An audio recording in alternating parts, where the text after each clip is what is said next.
Hello and welcome back to the Movie Memo Recaps. Today we are going to recap a 2016 movie titled Collide. Please be advised that there will be spoilers ahead. In the opening scene, Casey is being chased down a freeway and crashing. The camera pans to his wrecked car where he narrates, saying that people do all sorts of crazy things, but if they're doing it for love, maybe it's not so crazy after all. A few days earlier, Casey meets Juliet and they fall in love. They bond when they both dare each other to see who can lay in the snow in their undergarments the longest, during which Casey finds out that Juliet is sick and is going to be needing an emergency surgery. Not wanting for her to pay for the surgery, Casey agrees to help his old boss, Jaron, a mid-level wannabe gangster, rob an 18-wheeler that belongs to Hagen Kahl, who is known as a respectable businessman, but is secretly a drug lord. In the past, Jaron helped Kahl become the powerful man he currently is, but after Jaron wanted to be equal partners with Kahl and was turned down, Jaron decides to rob him. Casey and his friend, Matthias, plan a faked car accident involving a motorcycle and a car. The driver of the 18-wheeler pulls over and looks at Matthias in the car, who's pretending to be injured and unconscious, while Casey hides nearby in the bushes. The driver heads back to the truck and grabs a first aid kit. He walks halfway to Matthias, stops and places the first aid kit on the ground. He opens the first aid kit and pulls out a hidden machine gun and begins shooting at Matthias. Matthias is able to dodge the bullets from inside the car, giving Casey time to sneak up on the driver and knock him out. Having been told that there is a camera in the truck, Casey takes the driver's hat and puts it on, masking his face from the camera. Casey takes off, while Matthias follows behind in another vehicle. Casey and Matthias split off in separate directions. The men watching Kahl's cameras notice that Casey isn't looking at the camera and they deduce that the truck has been hijacked. A short while later, Casey's truck is broadsided by another large truck and flips onto its side. Casey passes out. He wakes up in a large warehouse. There, Kahl questions Casey, wondering who hired him and who he's working for. Casey doesn't give in, which leads Kahl to threaten Casey with hurting Juliet, saying he did some research on him and knows about his relationship with her. As Kahl leaves, Casey is about to be tortured, but he is able to break out and hops into an empty car and escapes from the warehouse.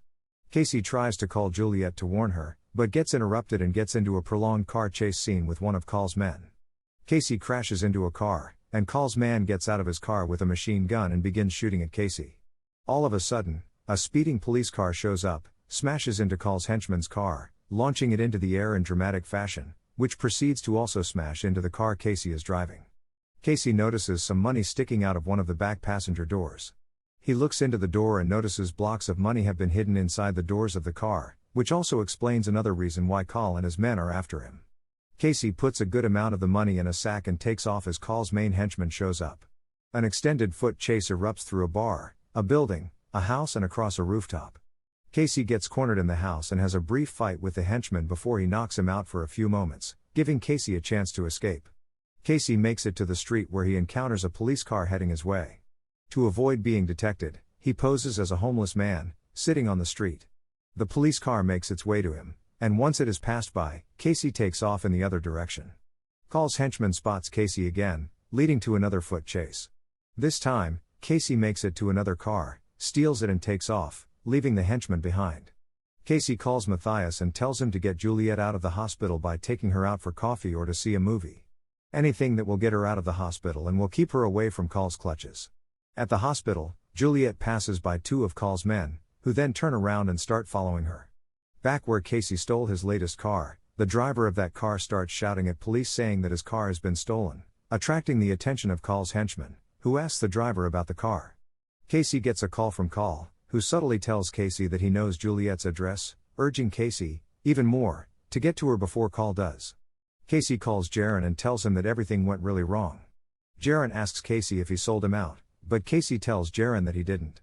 Casey tells Jaron that he can have the money that he took from Kahl's car, estimated to be around $5 million, and all he needs is $200,000 and for Jaron to protect Juliet, which Jaron agrees to do. Casey is then chased by more of Kahl's men on the freeway, leading to another prolonged car chase scene. Casey ends up eluding Kahl's men but ends up wrecking his car and imagines Juliet in the car with him as it's flipping over numerous times. This is revealed to be the scene from the beginning of the film. Casey wakes up and notices a small mini suitcase inside the car, which he empties and places the money inside. Casey steals another car. As he's driving, he calls Matthias and asks him if he's with Juliet. Matthias says no, and that somebody must have got to her first since he went to her place and no one was there. Casey notices that the car he stole is running out of gas, so he stops at a station and notices that it only takes cards, not cash. Casey goes inside and tries to pay with a large bill, but because of security reasons, they won't take large bills.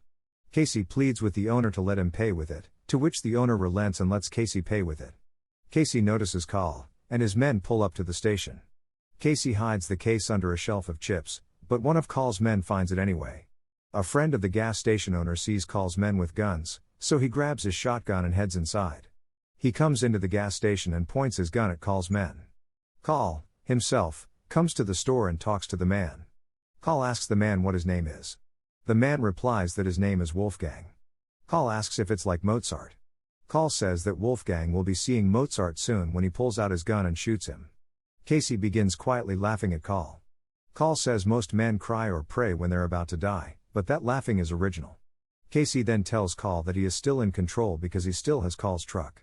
It is then revealed that Casey switched trucks and that the truck that crashed earlier was a decoy. Wolfgang wakes up and shoots one of Carl's men and takes cover behind a counter, giving Casey time to steal Carl's car and escape. Casey calls Jaron and asks about Juliet. Jaron tells Casey that someone got to Juliet's place before they did and that she's dead. He's lying to get a rise out of Casey.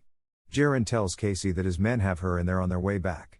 Casey drives to Jaron's horse track and goes with him to a barn to see Juliet. Inside the barn, Jaron brings out a woman, revealing her to be another woman, not Juliet.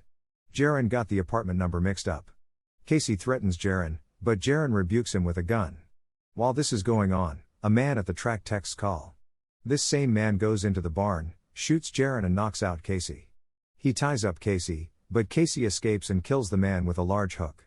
Casey takes the money, gets into Jaron's car and dozes off for a few minutes where he dreams that Juliet is in the car with him. Casey wakes up when his phone rings. It's Carl, who tells Casey that he has something he wants. Casey arranges for a trade-off, Juliet for the money. Back in the barn, Jaron wakes up, still alive. Casey makes it to the location of the trade-off, a local bar, and reunites with Juliet. Casey shows Carl the money. After having seen the money, Carl tells Juliet that she can go, but for Casey to stay, so that they can sort some matters out. Jaron bursts into the bar and holds a gun on Carl. Jaron tracked the car via GPS, which is how he found out the location of the trade-off. Jaron sits down at a table across from Carl. Jaron orders Casey to get him a drink. The police show up outside, to which Casey admits to having called them. The police launch a smoke grenade into the bar, leading to Jaron exchanging fire with the police. Casey and Juliet escape out the back of the bar with the money, while Carl escapes out the back of the bar into a waiting car. Jaron stays to exchange gunfire with the police, who promptly kill him. Being pursued by Carl's main henchmen, Casey and Juliet escape to a train station. Casey tells Juliet to get on a train with the money as he gives himself up to be arrested and Carl's henchman is gunned down by the police. Casey is interrogated by the police and gives them the location of Carl's truck to the police, so that Carl can be exposed as a drug lord, since his name is on the truck itself, and can be arrested, which is what happens. Some time later, Casey watches as Juliet goes in for her surgery at the hospital. Thanks for watching. If you are new, don't forget to subscribe for more of these recaps. Until next time, have a nice day.